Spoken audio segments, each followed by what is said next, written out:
program right now. I'm here with Dan Willie, owner of Canyon Crest Dining and Event Center, just celebrating its 10-year anniversary. Congratulations. Well, thank you very much. It's been a fast 10 years. Has it been? It has. It's hard to believe it's been this quick to go by. But yeah.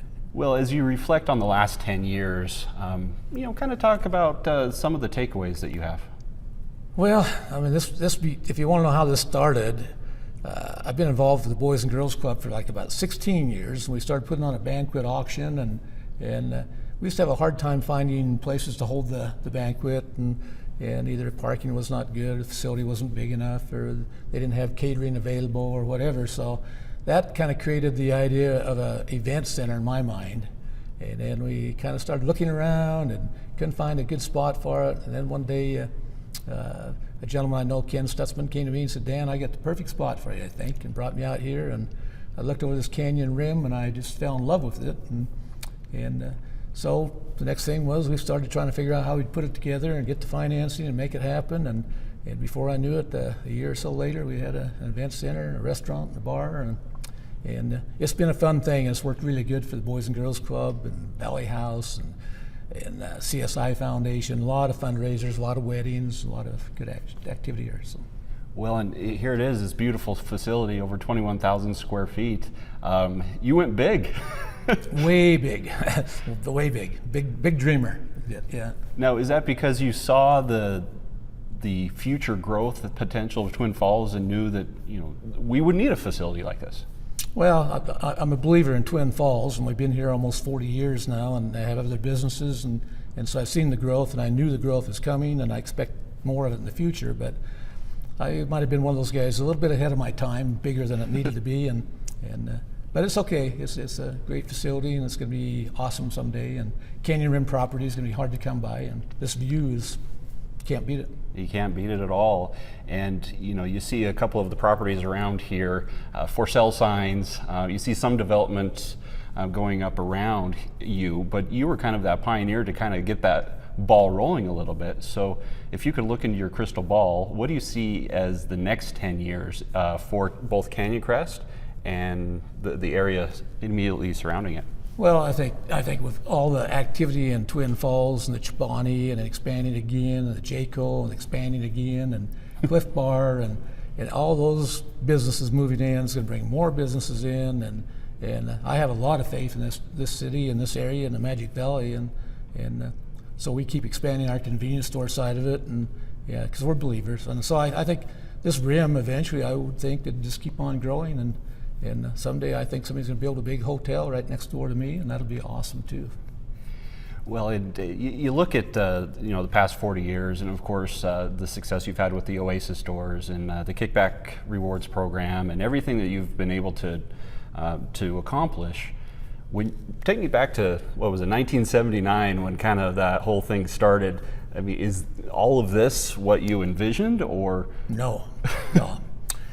No, in 1979, I had a chance to acquire the I-80, not I-84, but I-80 at that time, mobile station out on by the Hanson Bridge. Mm-hmm. So I brought a partner over with me, Mike Hunsaker, and we got that thing started. And we took another store down on Blue Lakes, a Chevron service station, and put another partner in that.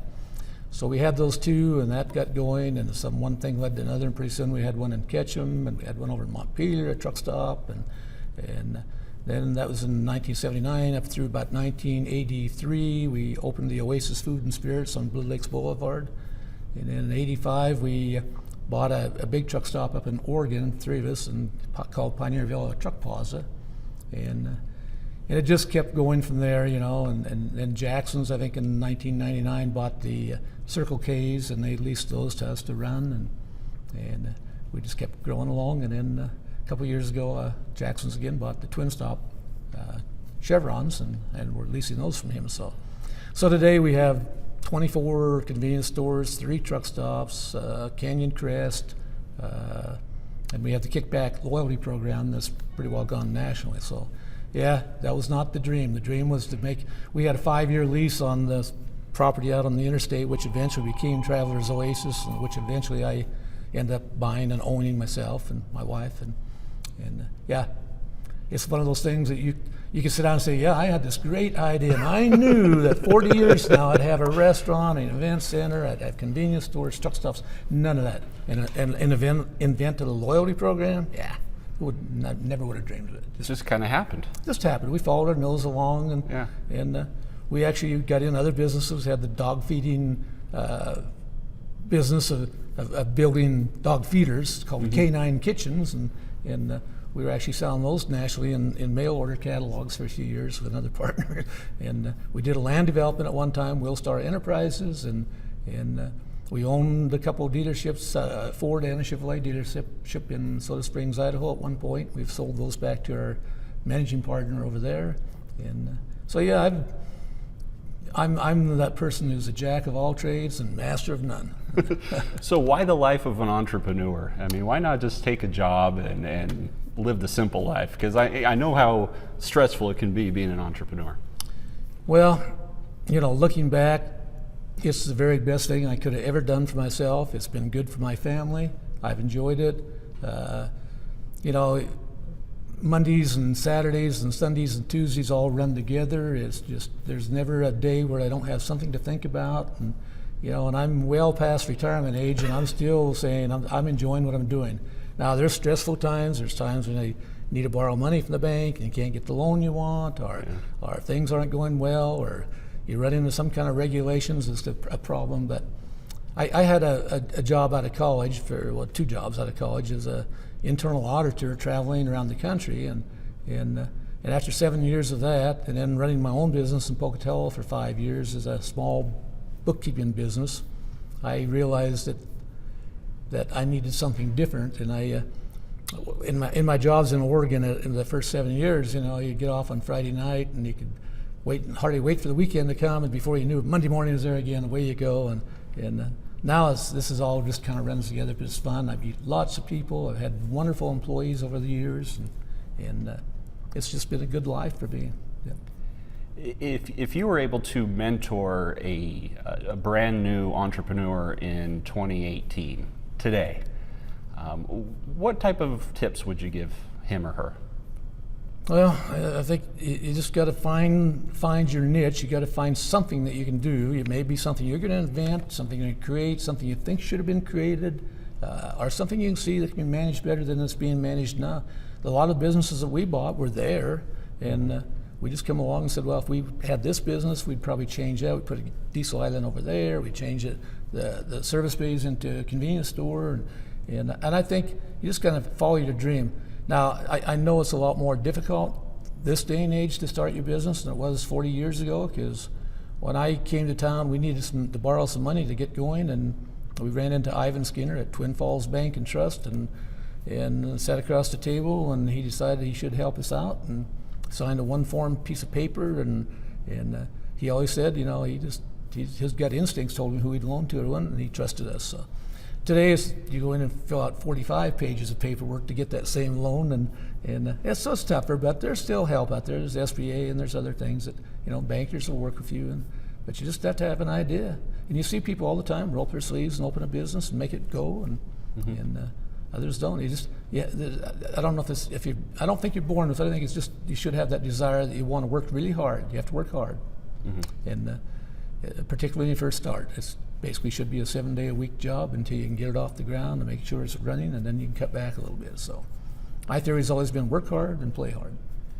And now here you are with all of these stores, all these businesses, hundreds of employees. Can you tell me about one of the challenges that you've had to face, and maybe how you were able to find a solution to that challenge? Well, I don't know which one you want to hear about. There's a few. There's been a lot of challenges, and we've had everything from a person being murdered on the property to some liquor violations we had to overcome, to always getting the right manpower and putting the right people in the right seats on the bus to make it work. And of course, right now, everyone would tell you that labor's tight, and so it's a little harder to get employees than it was back in 2009, 2011. But that is a challenge always, that you either have too much or too little. When the economy is really good, that's a wonderful thing, but then that's when it's hard to get employees and keep your employees, and so that makes it tough.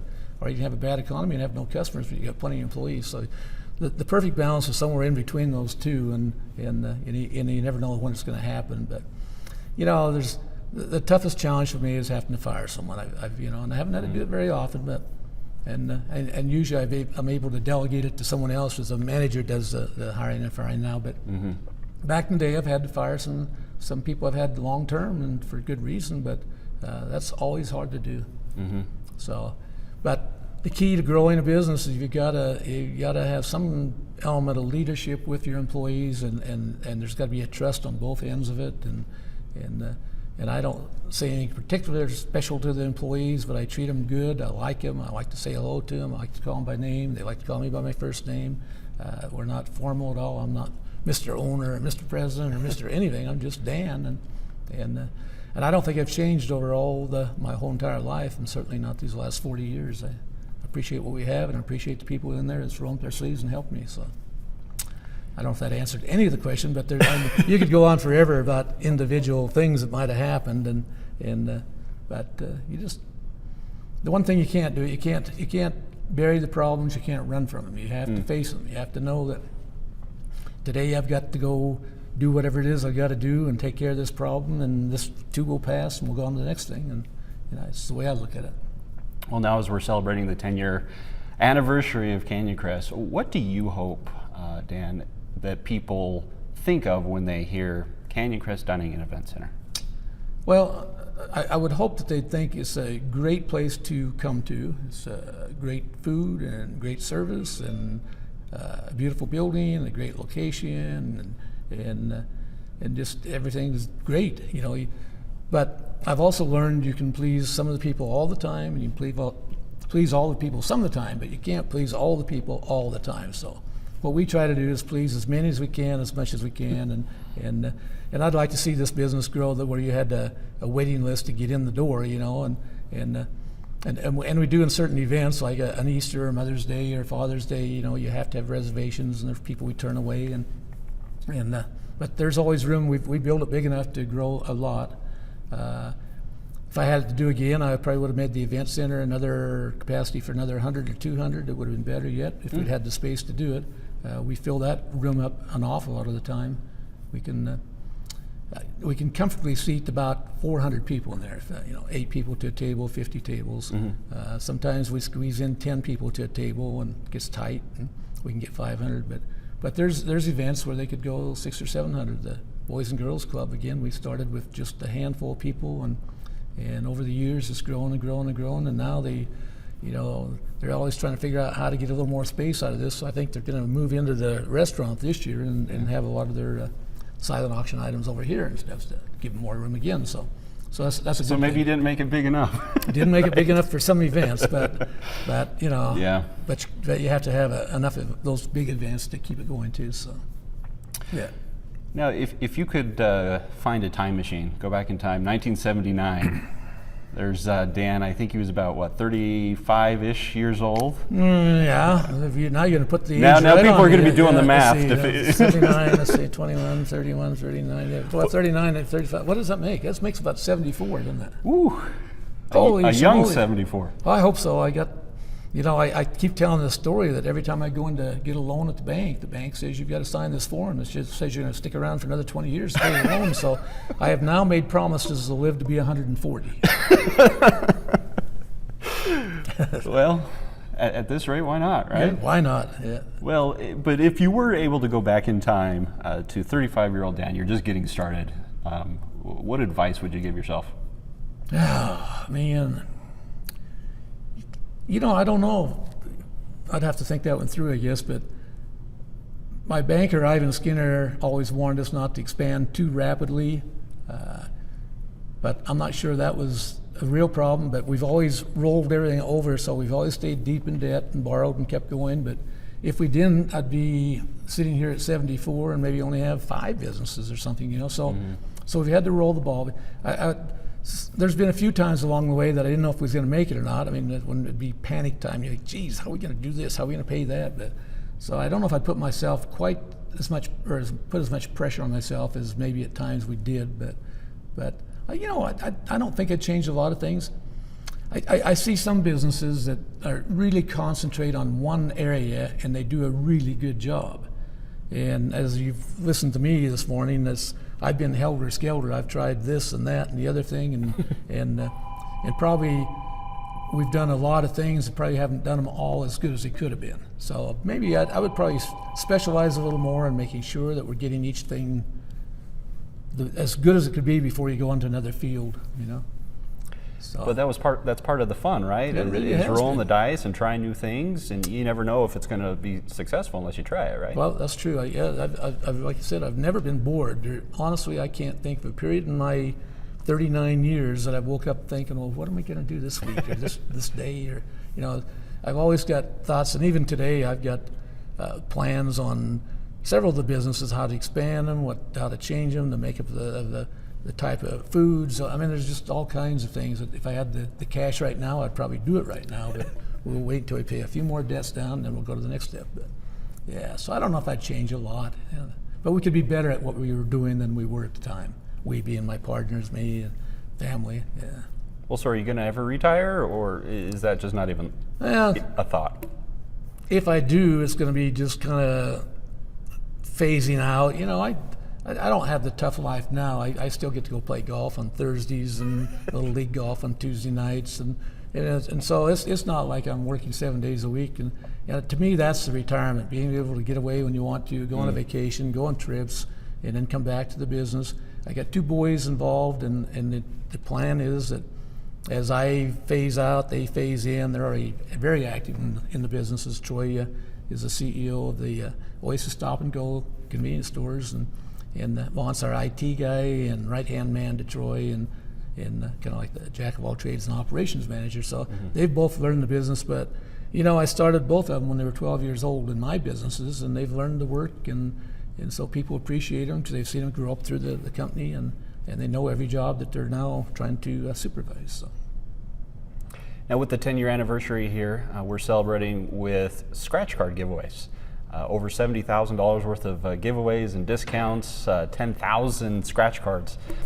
Tell me a little bit why you decided to do that promotion for the 10-year anniversary. Well, because it is 10 years, and we do want to give back to the community, and we want to thank the patrons that's helped us survive and go along this business. And we've used that scratch card thing when we had one of our anniversary years at Stop and Goes, and the customers really like that. It's just that element of having a chance to win something, and so we've set it up so there'll be no losers. Even the lowest prizes will still be a prize. You get something for free the next time you come in. So that'll be fun, and so the customers will come in and have dinner or drinks or whatever, and when they get ready to leave, they'll pay their tab and they'll get their card, and they can scratch it off, pull the tab actually, and see what they've won, and then they can bring it back the next week, next month, and redeem it. And we got a whole lot of prizes, but it does tally up over $70,000. So this can be exciting for everybody. I'm excited about it. And as you look back over, not only the 10 years with Canyon Crest, but also, all the other businesses and the things, what are you the most proud of today? Wow. Well, I'm proud that I still can make my payments to the bank. I haven't gone bankrupt. I'm proud that my boys have grown up in my businesses and following kind of my footsteps, and I learned from them and they're learning from me, so it's been a win-win.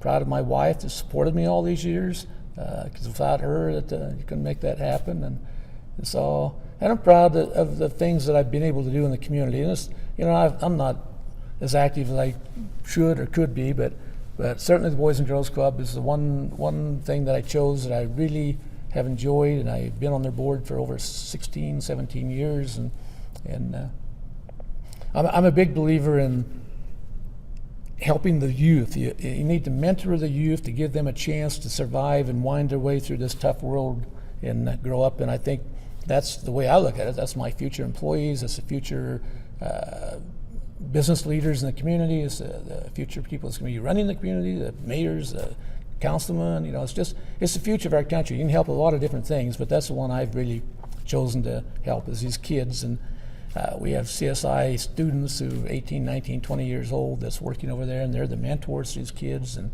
then these kids grow up to be 14, 15, and suddenly they get a chance to be junior leaders. And And it is just a win-win. So I'm very proud of what I've done there. That's one of my most proudest accomplishments. Nice. Well, Dan, 10 years, Canyon Crest, it flew by. Yep, the next 10 will fly by faster. The older you get, the faster they go by. Well, congratulations on all the thank you very success. much. And we'll maybe be sitting here 10 years from now talking about the 20. All right, let's plan on it.